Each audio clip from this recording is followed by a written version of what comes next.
All right, so we'll get started. Thank you everyone for joining the presentation of the results of our 2022 Asian American Voter Survey conducted by API Vote, API Data, and with support from Advancing Justice, AAJC, Moms Rising, and AARP. I'm Kevin Hirano, the Director of Operations and Development at API Vote. I'm going to be just going over some quick housekeeping items. First is the chat function, which seems to not be working with us today. We will be just using the Q&A, and we'll respond back that way. I apologize for that. But the format for today's panel will feature our 5 panelists who will present the results, and then we will conclude with a Q&A at the end. If you have any questions, please put them in the Q&A function, and they will be answered either directly there or held for response from the panelists at the end of their session. Panelists will respond to their questions at the end of their presentations, but if you have anything before then, please add that. Following today's webinar, the presentation deck and a written briefing will be made available at apiavote.org. To get us started, I'm proud to introduce Christine Chen, the co-founder and executive director of Asian Pacific Islander American Vote, APIA Vote. Under Christine Chen's leadership, API Vote built a partner network of trusted community-based organizations in 28 states and made 2 historical milestones, attracted then presidential nominee Joe Biden to speak directly to 1.1 million APIs during our 2020 presidential town hall, and contributed to the groundwork that led to the highest API voter turnout in history in 2020. Christine. Thank you, Kevin, and welcome everyone. As Kevin noted, I'm Christine Chen, Executive Director of API Vote. API Vote is the nation's leading nonpartisan nonprofit dedicated to promoting civic engagement in Asian American and Pacific Islander communities by building essentially a network of national and local community-based organizations and coordinating national efforts to register, educate, and get out the vote and protect our voting rights. We and our partners are excited to unveil the findings from the 2022 Asian American Voter Survey, the first pre-election survey targeting Asian Americans conducted in multiple languages for this election cycle. Today's launch was made possible because of the incredible work by the API Vote and API Data teams. And I would also like to acknowledge Asian American Advancing Justice, AAJC, and Moms Rising, and AARP for their support and partnership. Back in 2012, API Vote realized that API voters were constantly being ignored and missing from each election cycle's polling, exit surveys, and research. As a result, we were missing from the election narrative, which also led to very low investments in engaging the AAPI electorate from nonpartisan and partisan campaigns. API Vote decided to change that by raising resources to conduct our own survey in 2012. We first worked with Asian American Advancing Justice, AJC, and in 2014, formulated a partnership also with AAPI Data. As I said, we are also excited this year to add additional questions with the support of Moms Rising, and in the coming weeks, we will be launching a specific analysis with AARP focusing on Asian voters 50 plus. So today we will provide a preview of how the 6 largest Asian ethnic communities are thinking about the 2022 midterm elections. This includes their voting preferences for House and Senate races, issue priorities such as education, healthcare, gun control, crime, the environment, and the economy. In addition to election-related topics, we asked them for their opinion on policy preferences on some of the widely debated topics of today.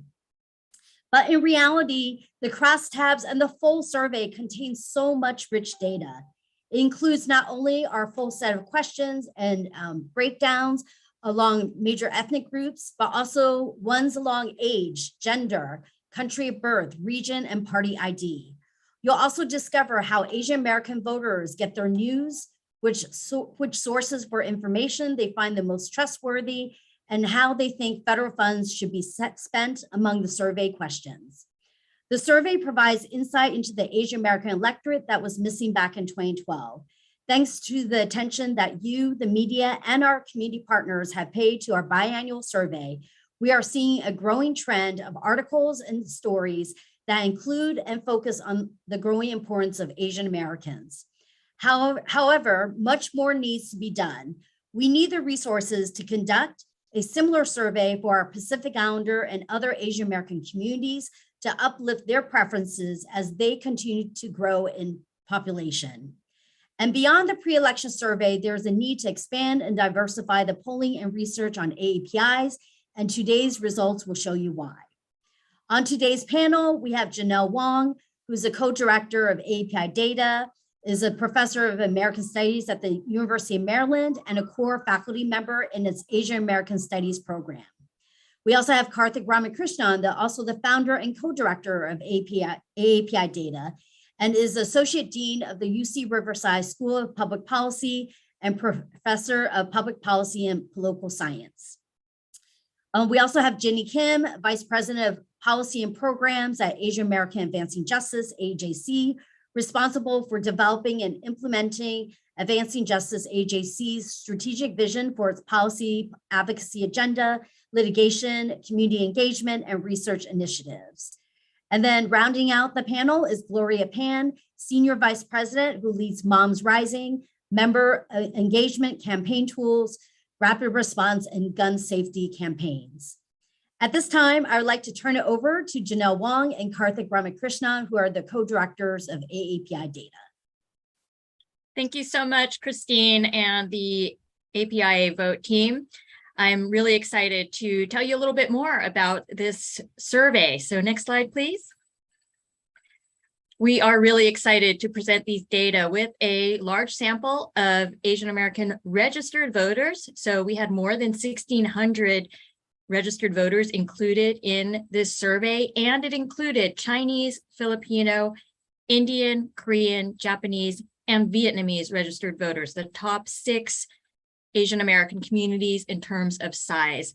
These interviews were offered in Chinese, Korean, Vietnamese, and English, and the survey was fielded in the spring through early summer, April 19th to June 19th, 2022.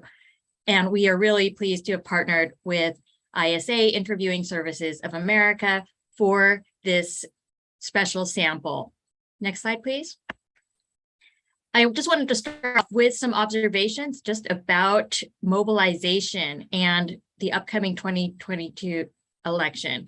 And what we saw from our data is that Asian Americans continue to remain enthusiastic in terms of their interest in voting. We saw that more than 2/3 said that they were likely to vote in 2022, but we also see that there remains a gap between their enthusiasm, their importance in the electorate. This is a group that is becoming a more important part of the electorate.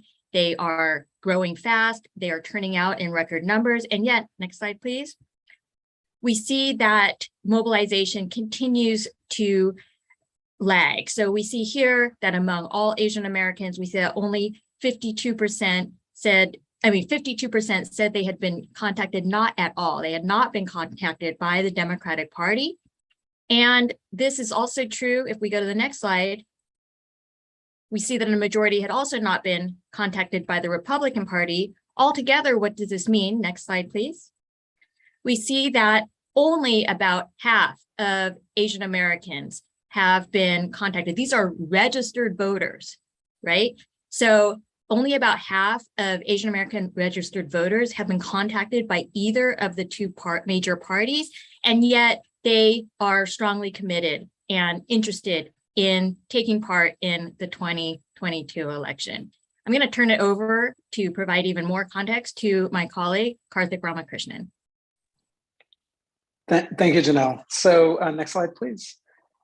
We have a bunch chock full of findings, by the way, which you can find on our respective websites. It is an election year. Elections have consequences. And what do Asian American voters prefer in terms of the issues that matter to them? Where do they see the parties on those issues? And what does party identification look like more generally? And those tend to be more stable, less responsive year over year. Next slide, please. So in terms of vote choice in the Senate, reminder that only 1/3 of the Senate seats are up for election. So this is not a representative snapshot of the entire Asian American electorate in the country, because only 1/3 of Senate seats are up for grabs. What we generally find is about a 2-to-1 ratio in terms of Asian American voters, that's at the top, preferring the Democratic candidate for Senate over the Republican candidate. We also sort the data in terms of the Democrat-Republican split, and we see that Vietnamese Americans are the only ones that are truly split on this vote choice. Next slide. Turning next to the Senate, we find a similar pattern, about a 2-to-1 ratio. And we find that Indian Americans are the strongest supporters of Democrats when it comes to House races, followed by Japanese Americans. And at the bottom, we see that Vietnamese Americans, this is within the margin of error, if you remember what Professor Wong showed. So this is within the margin of error, but essentially it's a split vote, if anything, slight lean towards the Republican candidate for the House. Among Vietnamese American and Chinese American voters, we see a high proportion of undecided just months before Election Day, indicating that these are persuadable electorates. Next slide. In terms of party identification, we find that this general pattern, again, it's about a 2-to-1 ratio, although it's different when it comes to party ID as opposed to vote choice. Just for clarification, party identification in the political science literature is not party registration. It's how people generally think of themselves. So this is the simplest way that this question gets asked. And that's where we see that a significant proportion, although a shrinking margin, of Asian American voters say that they are independent or don't think in terms of political parties. So it's about a third. Next slide. So, and so that's what you see there, right? 35% are either independent, other party, or don't think in terms of party. Let's go to the next slide.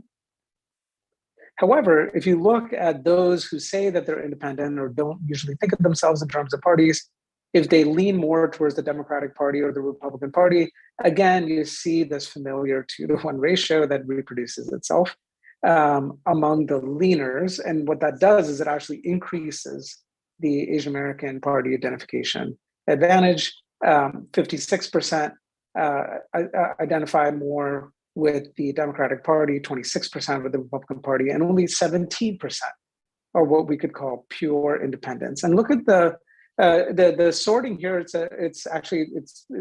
not sorted by Democrat as the way it should be. So Indian Americans have the highest net Democrat over Republican. Vietnamese Americans have the lowest. Next slide.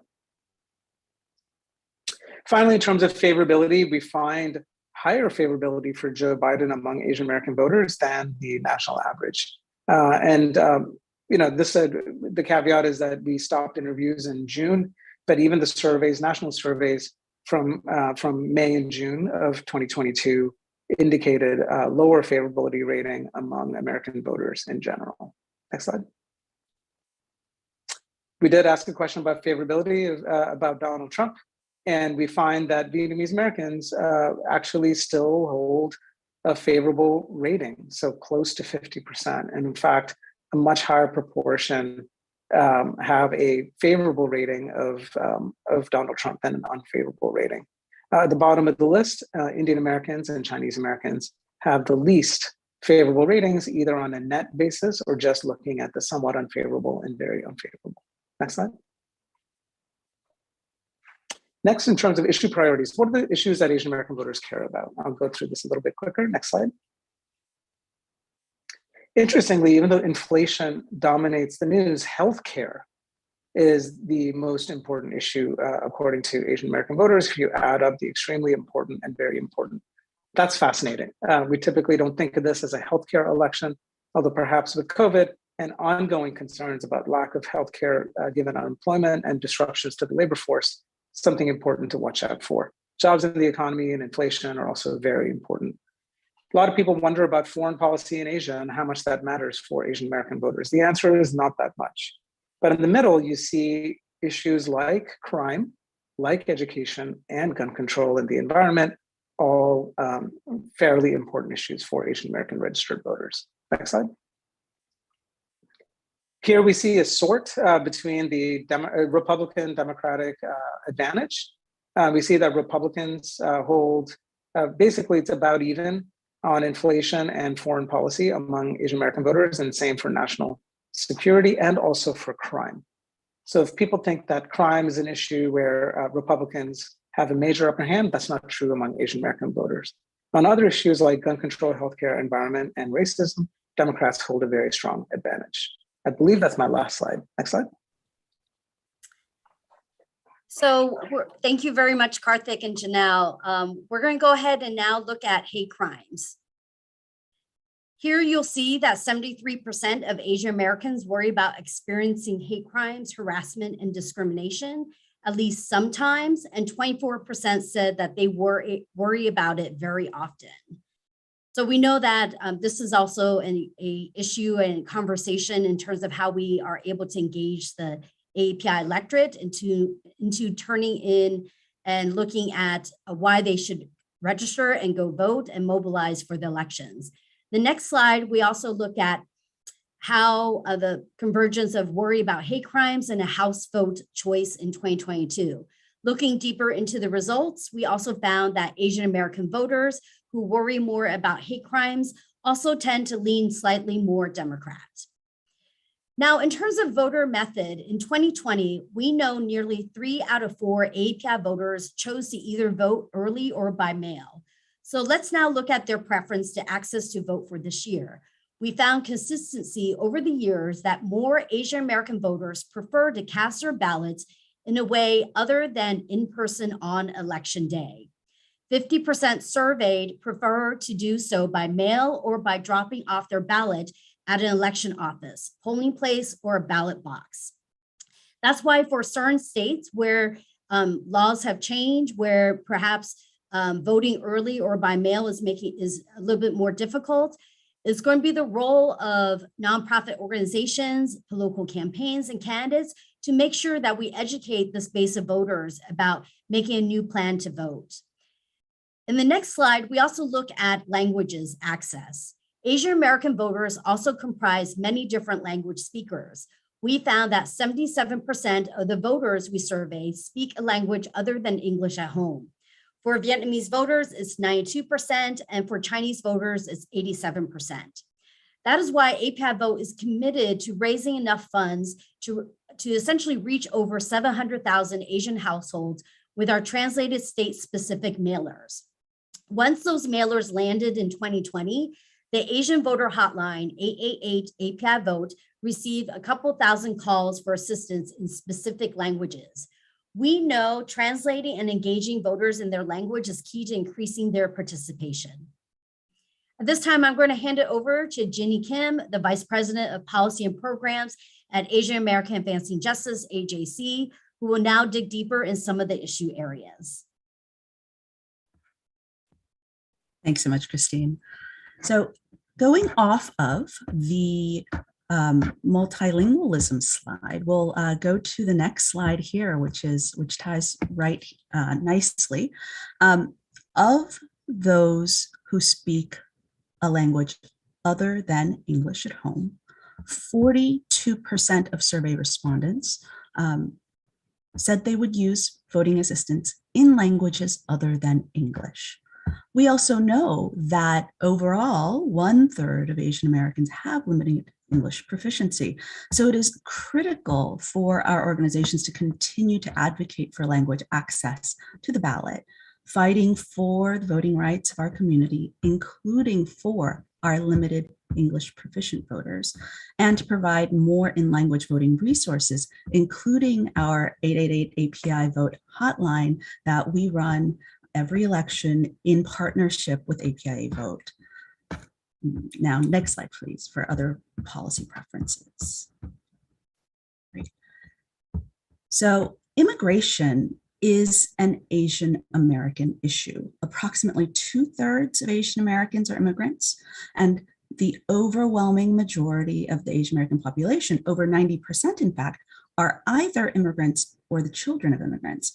This is reflected in the survey results showing that 68% of Asian American voters see immigration as an extremely important issue or a very important issue in deciding how to vote.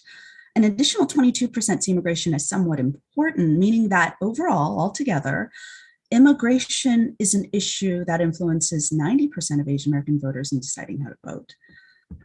The survey also shows a strong majority of Asian American voters believe undocumented immigrants should have the opportunity to eventually become US citizens, supporting a pathway to citizenship by well over a 2-to-1 ratio.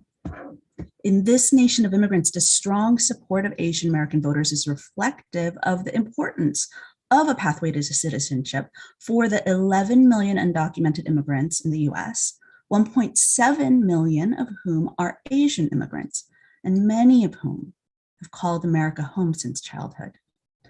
Next slide, please. Now on to education. Advancing Justice AAJC is committed to advocating for comprehensive, honest, inclusive, and empowering education. These survey results show that 73% of Asian American voters agree that public schools should include lessons on Asian American history and the histories of all communities of color. And next slide, please. Oh, this one is that. So this is the slide on curriculum. The prior one, in a 2-to-1 ratio, Asian Americans disagree with the practice of state and local governments or school boards banning books and lessons about racism in American history from public schools. So read together, this slide and the next one, Asian American voters overwhelmingly support inclusive, comprehensive education about the histories of Asian Americans as well as all communities of color. Thank you. This fall, the US Supreme Court is set to hear oral arguments in a case that will decide the state of race-conscious admissions at the college level. For as long as we've been asking this question in this survey, and since 2016, we have seen consistent and staunch support for affirmative action. This year is no different, with 69% of Asian American registered voters favoring affirmative action programs designed to provide communities of color, women, and other marginalized communities access to higher education. Next slide. Let's see. And an additional point is going back to the hate crimes slide earlier in the presentation. Our community's experience over the past 2 years, right, is reflective of the continuing anti-Asian sentiment throughout history, inflamed by this COVID-19 pandemic and racist scapegoating. And the numbers in terms of 73% of Asian American registered voters worrying about this is also reflective of the community education and the awareness of the community to speak out against what is happening. And we are supporting community-based organizations serving impacted Asian American communities nationwide through subgrants and other resources. And we continue to encourage impacted individuals to report hate crimes and hate incidents to Asian Americans Advancing Justice's Stand Against Hatred website at www.standagainsthatred.org.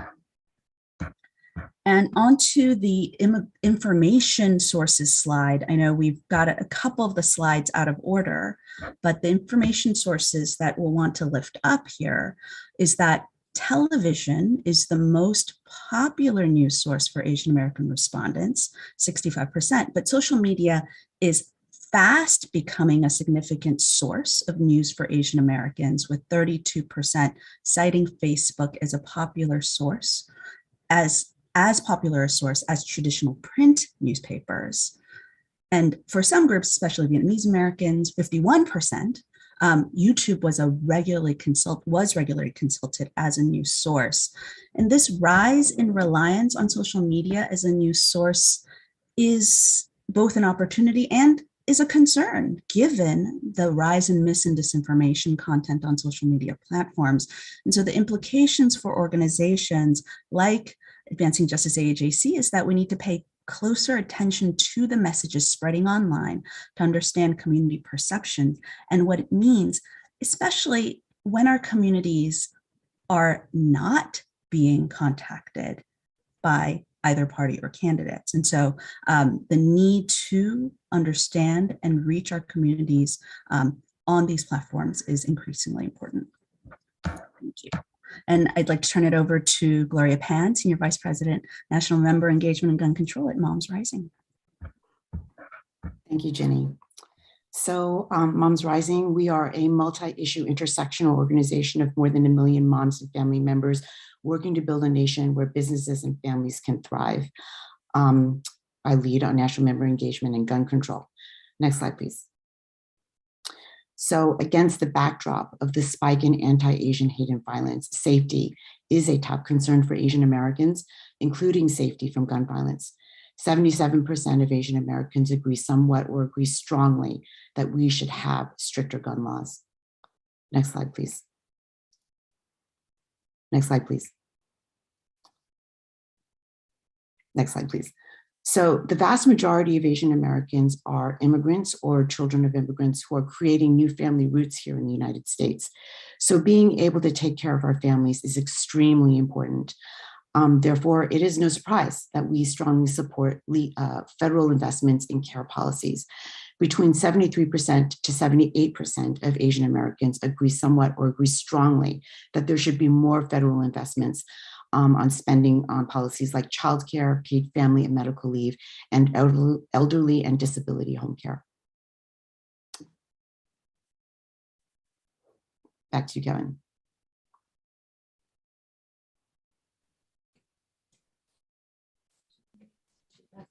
Yep. Great. Thank you very much. And thank you to all the panelists today for providing in the reviewing the results of this year's Asian American Voter Survey. So now we're going to go ahead and offer the table to any questions that you may have. We have one from Sam Park, and I'm going to read it.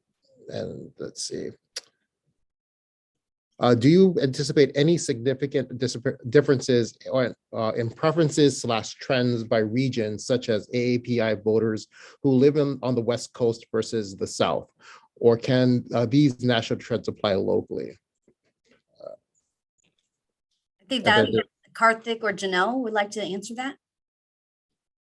Yeah, I can jump in on that. And folks, if you can, oh, sorry, Janelle, go ahead. I'll just say, go to our website and you can find the details there. But Janelle, I don't know if you want to jump on any regional and things. I don't know, Karthik, did we include in those details, do we do a little bit of regional breakdowns? We are not encouraging people to go really to the local level with these data because it is a national sample and the size gets really small once we go to a local level. But I think over the years, I would say that the trends that Karthik and I have seen in many different surveys is that many of these trends you see here can be applied to the general population in various places. Of course, there are some regional context matters that need to be accounted for. Go ahead, Karthik.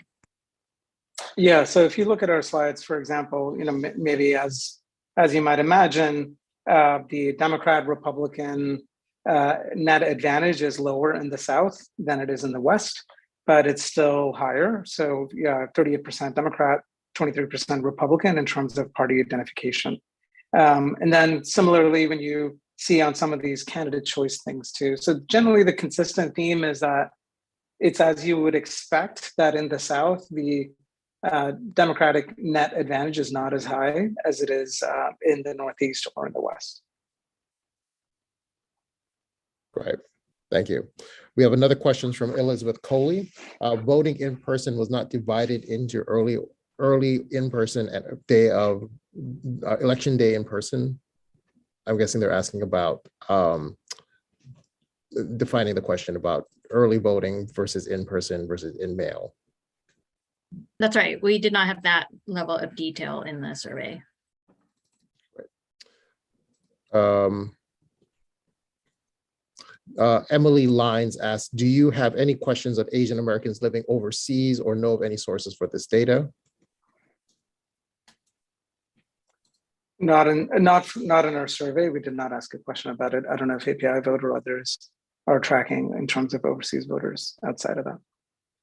We're actually starting some conversations with some nonpartisan organizations that are focusing on overseas voters. So we hope to have something in the future, but this particular survey does not account for overseas voters.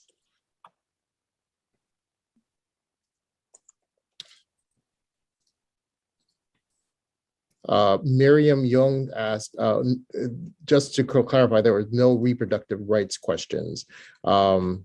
And they didn't see a lot of difference in gender crosstabs in 2012. Does that trend still hold?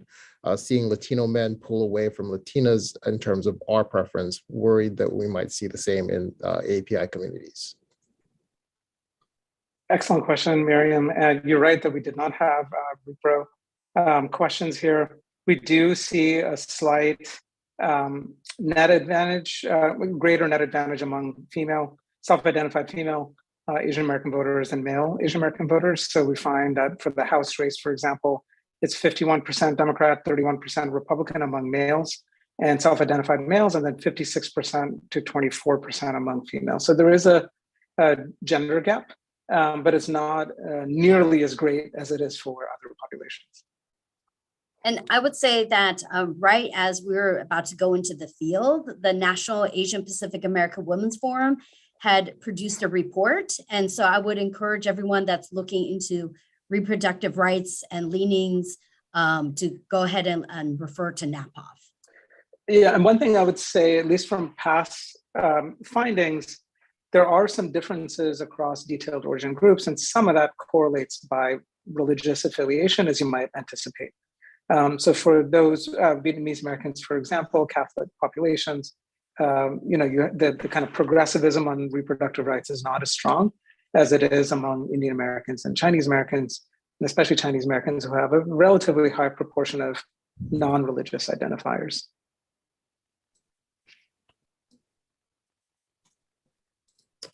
We have a question from Rajiv. Do you have any statistics on the drop-off in voter participation among Asian Americans in midterms versus presidential election years? Yeah, so folks can go to our blog where we have prior blog posts. Important to note, 2018 and 2020 were incredible years. I mean, they were incredible in general, but the record increases that you saw for Pacific Islander voters and Asian American voters, were higher than for any other group.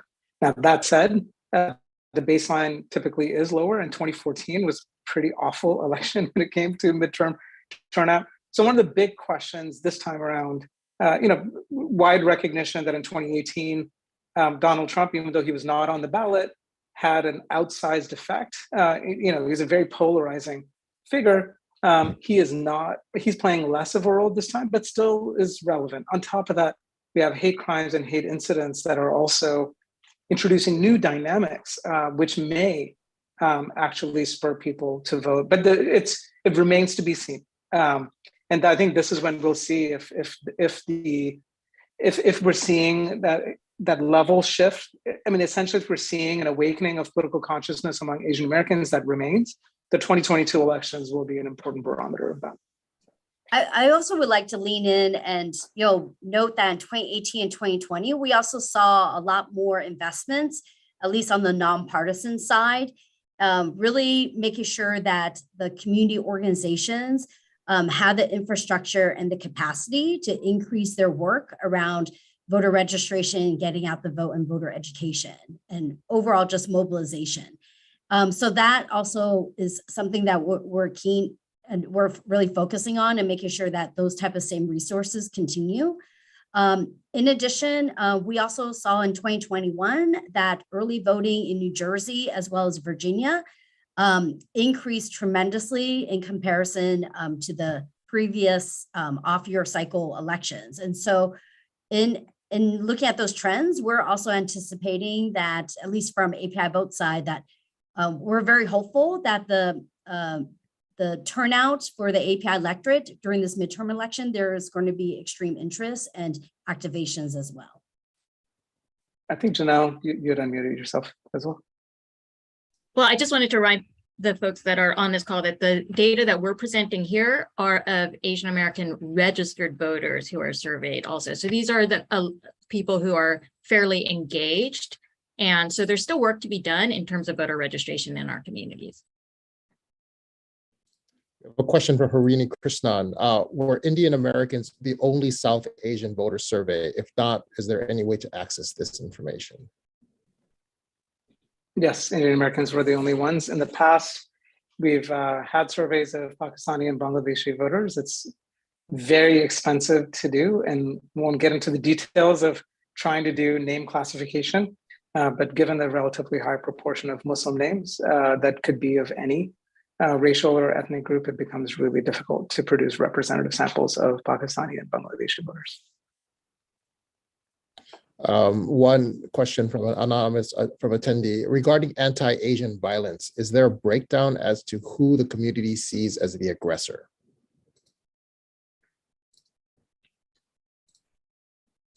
We actually did not in this survey ask about who the perceived perpetrators are, nor did we ask about experiences with hate crimes. What we ask here in this survey are concerns and worry about hate crimes. And I think what's critical here too is that it remains a worry among Asian Americans. We also see, as Christine had presented, that this worry translates. So among the 25% who are very worried about hate crimes, we see that they, and it's a correlation, are favoring Democrats over Republicans in the House races by a 3-to-1 margin. But we also see that Asian Americans are fairly expansive in their concerns. They are not only concerned about hate crimes, but we also see they're concerned about bread and butter issues having to do with, let's say, whether they have Medicare going into the future, whether they are going to be able to retire, with if they have enough financial security to retire. And so I think one thing that comes out from these data is that hate crimes remain important, and there is worry, but there's also a very broad agenda among Asian Americans. From Marcia, do you think the API votes will have a big influence of the 2022 midterm elections? So if you look at, so when you look at the 2018 election, what was important there is that you had a lot of congressional districts that were competitive in places where you have a fair number of Asian American registered voters or adult citizens who are eligible to vote. That was different from what we've seen in many years prior to that, given that those remain competitive districts, including in places like Orange County, including places like New Jersey, Northern Virginia, et cetera. It is very likely that Asian American voters will still be important, at least if it's a game of inches. If it's a blowout, then it's harder to say that Asian American voters would have made the difference. But that to the extent that this is going to be a closely contested election, there are many congressional districts and several states where the Senate also hangs in the balance. I also like to point out that for statewide races, especially for governor and Senate races, we could be we're very much an important part of the electorate that needs to be outreach to. And so we could be, we believe that the margin of victory is going to be very narrow for a number of these races. In addition, there are also in some areas local races. So we cannot forget that besides Senate, congressional, and governor's races, there are some areas that have local races, and it's going to be important for us to also weigh in down ballot as well. We have two questions that are similar. So is the repo rights a means of persuading Chinese American voters to swing Republican? And then do we have any qualitative information about why APIs vote D or R? And is there info linking these party identifiers to who goes out to vote?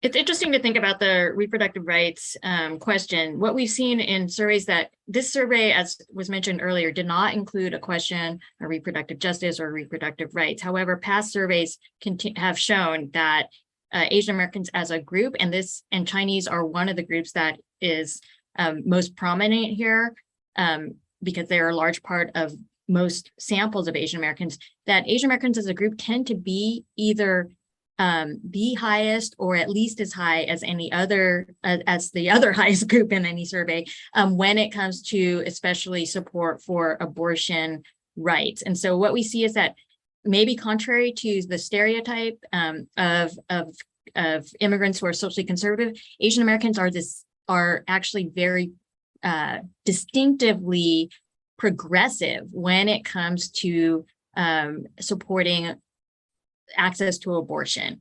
And even the most conservative Asian American groups tend to be fairly progressive on this issue. So I don't think this is an inroad for Republicans.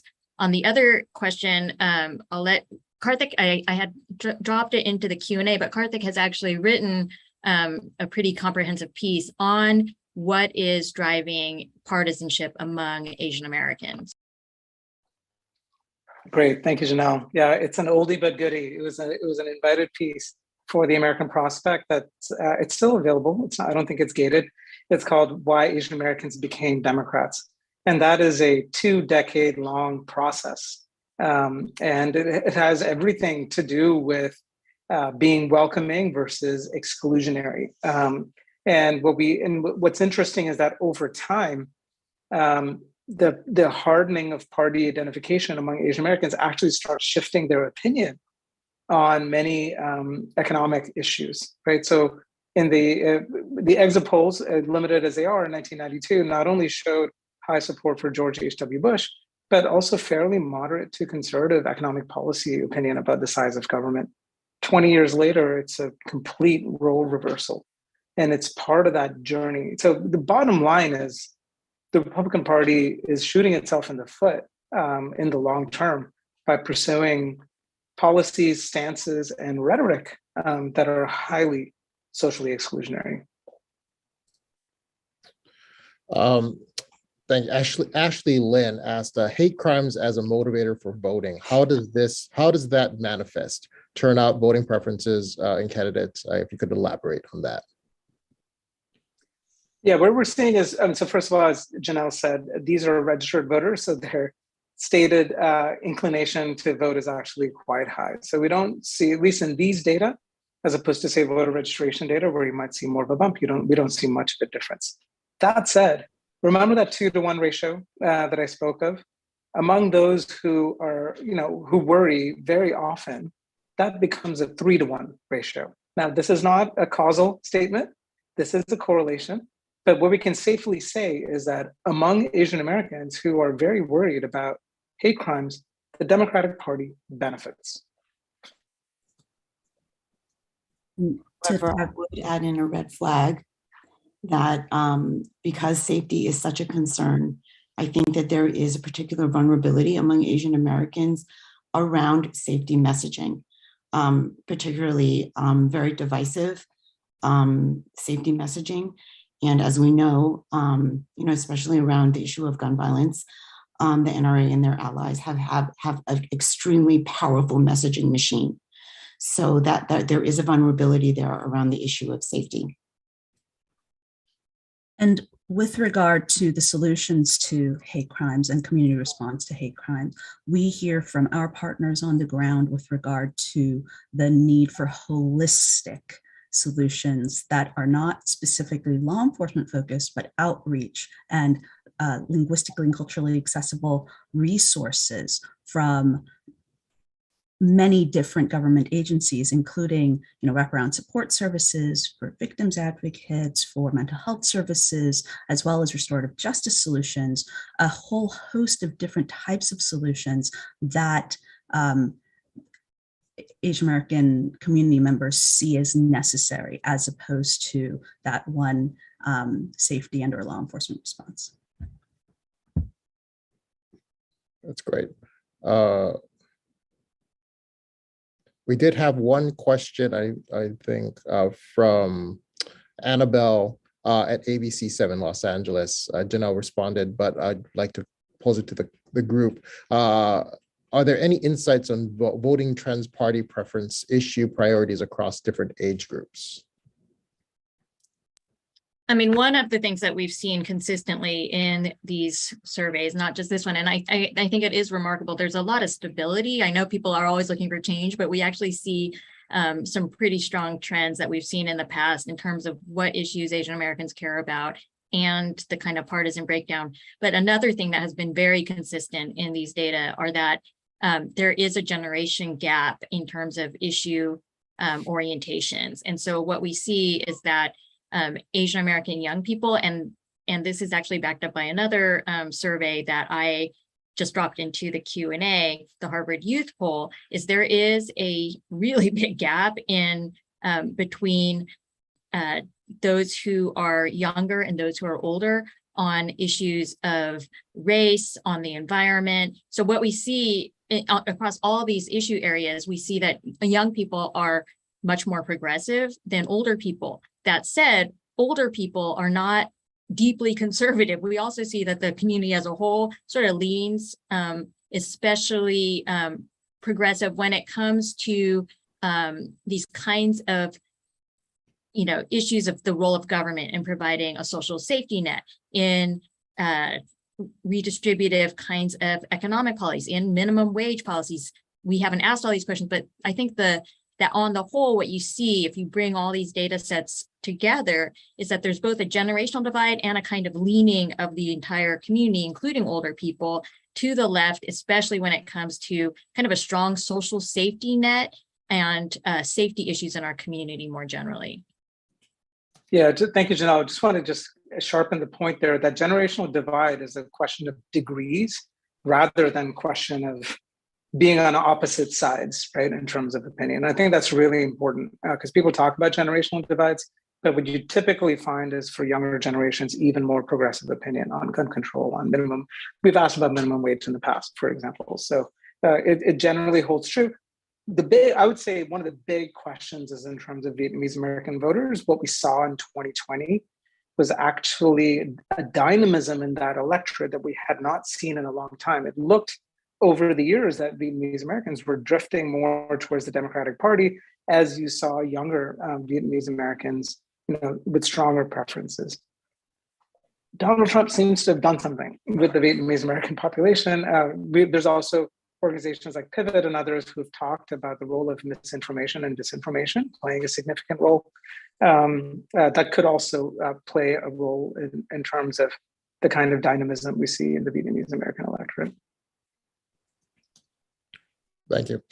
Eunice Song from the Korean American Coalition in Los Angeles, based in LA, asked, we've noticed that only a fraction of registered voters from the AAPI community are actually voting compared to those that have registered. What kinds of strategies have been successful to increase active voter participation? And are any of those strategies changing considering the increase in anti-Asian hate and other relevant issues to our communities? So Janelle's dissertation I was going to say Janelle's dissertation and book covered it way back. But yeah, Christine, why don't you talk about stuff on the ground? But I think even some theoretical stuff would be helpful here. Yeah, so I want to point out that many times the political campaigns are focusing on people who vote on a regular basis.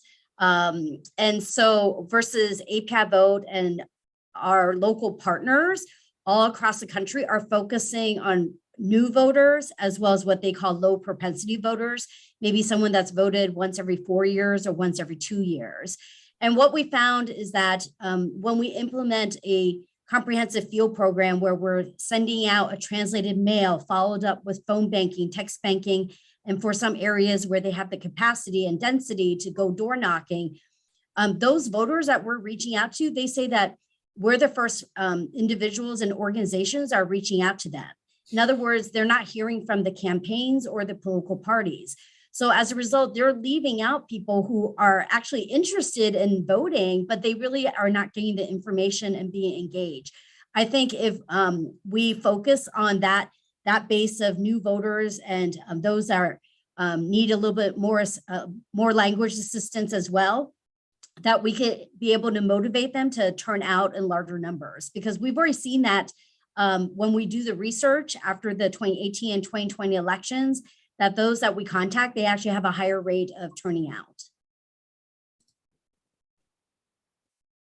Oh, in addition, I also wanted to note, there was also the question about how's that correlated with anti-Asian hate. I would say, since 2021, we've seen an increase of the community taking an interest because of the rise of anti-Asian hate. And there are individuals now understanding or have an interest in terms of trying to figure out how does political organizing and our elected officials, how's that related to how they want to stop Asian hate. I think we need to work with those organizations and those movements to ensure that as they continue to do work this year, that they also add in for every single event and every type of mobilization that they do, to make sure that they incorporate voter registration, as well as getting more involved with all of us and our local partners to actually make sure that we engage and reach out to them to turn out the vote. Yeah, I'll just also add, and Gloria spoke to this in terms of gun control. Like, Asian Americans are not single issue voters. They're not just civil rights voters. They're not just immigration voters. Consistently, we've seen very strong, and this is not even dancing around, like we say, stricter gun laws. Like, this is like about as blunt as you get. And we've seen consistently high support for stricter gun laws. We've also seen consistently high support for climate change policies, including limiting emissions. That was part of the EPA decision that the Supreme Court just recently weighed in on. So Asian Americans are environmental voters as well. What does this mean? Well, for groups like Sierra Club, all these other mainstream environmental groups that have not woken up to the fact that Asian American voters care about these other issues and they need to invest in those populations, we can't let those mainstream organizations off the hook either. It's not just about the political parties that are failing to mobilize and invest in our communities. I have a combined question too. So one, is there any difference between native voters and naturalized voters? And then add to that, has any been research or questions asked regarding the API community's impact, influence from their motherland, their historical, social, political narratives that impact how they're voting now? I'll take the second question. We have the nativity data on our website. I've done research on this, and partly, yes, country of origin does matter. Prior experience with democracy makes a difference. For example, in terms of people's propensity to vote. But that said, what's interesting, if you look at the narrative in the early 1990s about Korean American voters, because they were voting, at least it would look like they were voting Republican, or at least Asian American voters in general, people said, oh, these are people that have left socialism. They've come here and they're opposing socialism.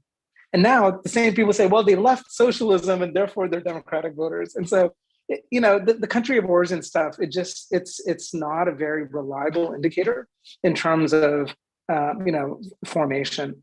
Race in America matters.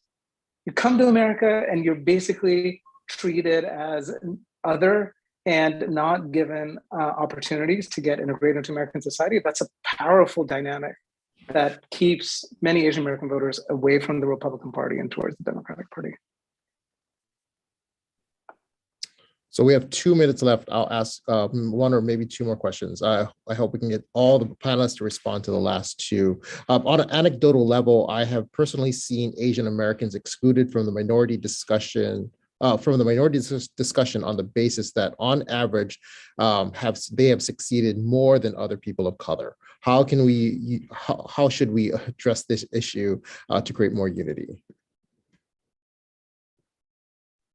Well, I'll just say that, I'll just say that this is an area where, if we're talking about politics here, and politics is an area where Asian Americans, definitely we see that they're a group that has not been mobilized to the same extent as white voters, right? They continue to be underrepresented in politics. And we're not the group that's least mobilized. I think Latinx people are also mobilized at very similar rates. But here is the area where we need to put our energy because we are not advantaged in the political system. Yeah, absolutely. And the thing I would say, what our data over the years consistently has shown are that Asian Americans are actually racially progressive and they support, for example, criminal justice reform. They support greater civil rights for Black people. So this notion that somehow there's this kind of divide and conquer dynamic that is not only alive and well, but dominant in our communities. The data consistently over the years do not show that. Does that mean that it's going to be there? It's not going to be there in any particular case, or it's going to be like a kind of minority kind of a smaller dynamic, absolutely that occurs. But generally speaking, we don't see Asian Americans as wedge issue voters.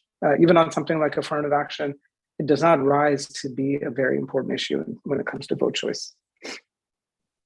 The thing that we continually message is the diversity of the Asian American community, whether it's educational attainment, economic. I mean, the Asian American community in particular is the most economically disparate community in the United States, with the top 10% out earning the bottom 10% by tenfold. And so that messaging that we continue to roll out should be picked up by media, and the diversity of the community in terms of viewpoint, the diversity of the community in terms of economic diversity of community in terms of educational attainment also is reflected if you look at what is lifted up as the model minority myth or specific things that get a lot of airtime, and then you look at the survey data and you see things like affirmative action where there's consistent, solid support for affirmative action, even though a lot of attention is given to a small minority who are opposed to it. And so I would kind of emphasize the need to understand the diversity of the community and look at this data to see where the actual voters' preferences lie. Gloria, would you like to add any last thoughts or respond to this question specifically? Oh my gosh, I need another half hour. I would just say that actually, that the whole question is framed in a way that really is designed to divide us from other communities of color.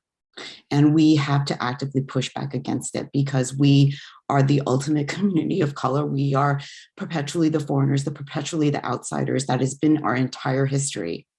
And so whatever advantages that other people are saying, well, you can't be part of it, we have to emphasize that, yes, we are very, very much part of it because we stand with all communities of color. And, this country cannot succeed unless every community succeeds. And the Asian American community is part of that. And we stand for the success of all communities of color. We do not have advantages in that. We stand with all of them.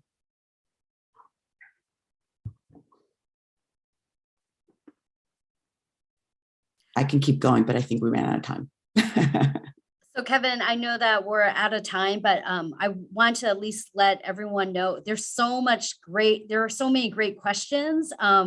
What we'll try to do is work with our panel to get them answered, and we'll put it on a Google Doc. And when we send out an email to all of you, to all the participants with all the new links, so that way you can find this presentation as well as all the crosstabs, as well as the press release. We will also provide the Google Doc link, so that way for those who didn't get their questions answered, we will be able to do that, and you can find that there.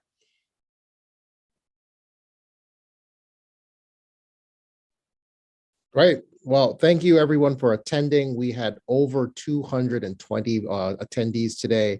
Again, as Christine was saying, the presentation and recordings will all be available at apiavote.org. They are already on, if you need it right now, they're already on API Data's website. We will be parsing out the data throughout the rest of the month and through August. And we hope you all stay engaged with our work. Thank you very much.